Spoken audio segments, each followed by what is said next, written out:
This is the third of the series of talks on Indian philosophical thoughts.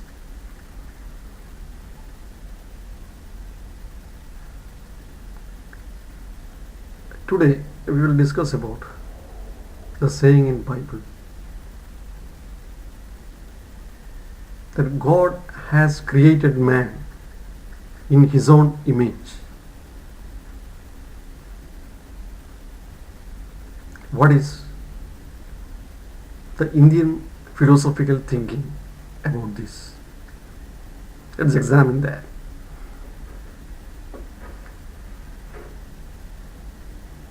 We don't know whether God has created man in his own image. But one thing we all know, that man has created God in his own image. The idea of God, of a virtuous person, is of a virtuous God, a God of virtues.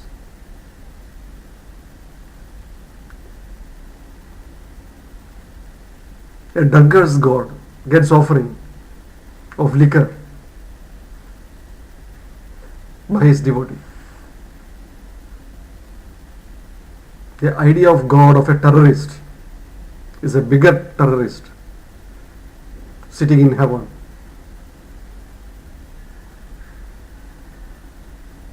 A merciful person.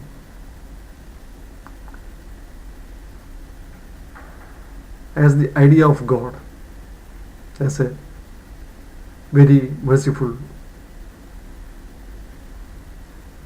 entity or God.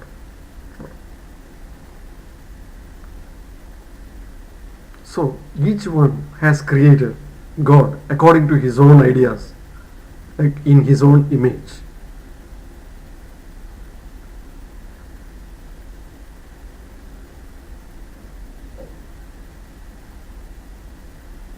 And not the other way around. Because all of us are different. And all of us cannot be the image of God. But one fact is very clear, all of us are God.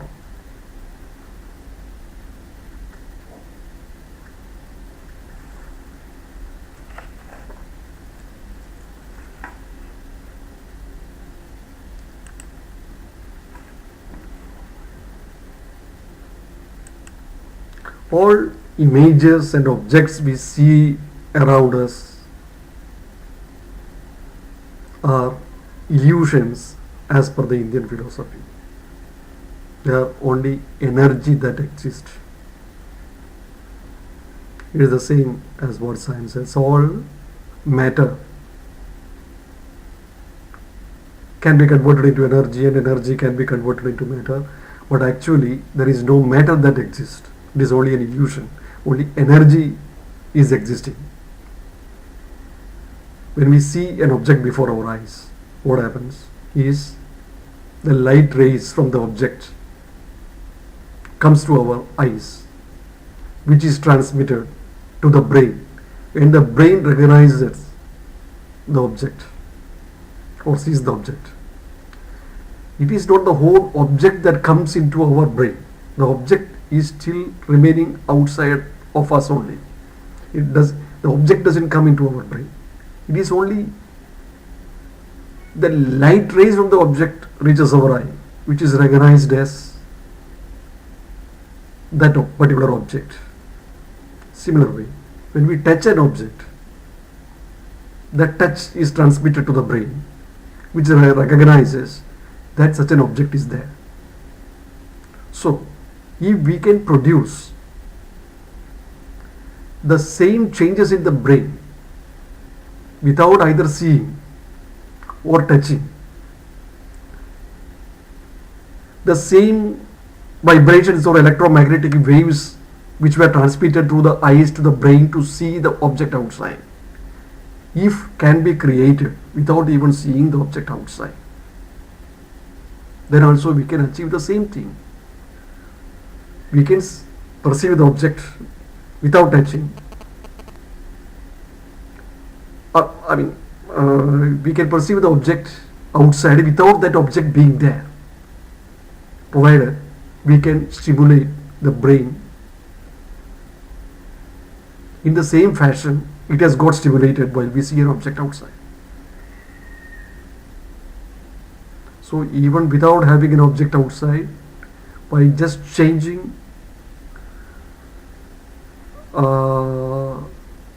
some activities of the brain inside, we can perceive the object outside, and that exactly is what is happening now. There is nothing outside. Everything is illusion, which is created by the brain. And slightly going or extending the same principle a little further, even all the organs inside us, including the brain, are also illusions and they don't exist.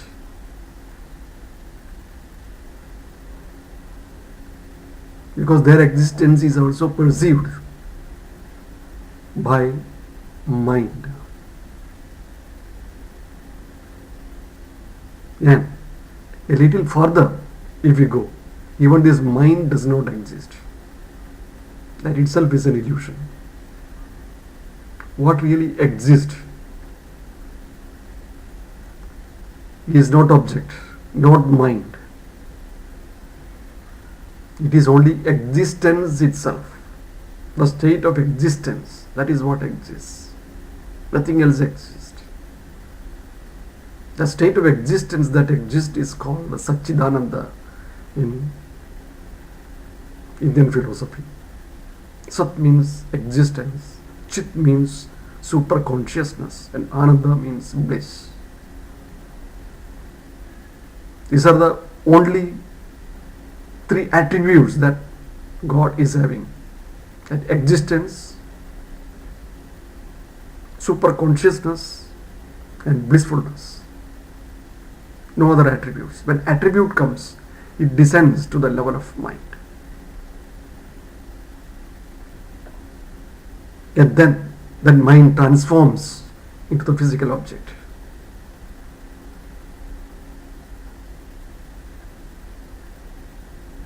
Now let us again look into what is stated in the Bible. God created man in his own image. To find out whether it is true or not, first we have to identify the concept of God. What is meant by God? If you treat God as super consciousness, it doesn't have an image to create its own image. Super consciousness is attributeless, imageless, so it cannot create anything in its own image. It doesn't create.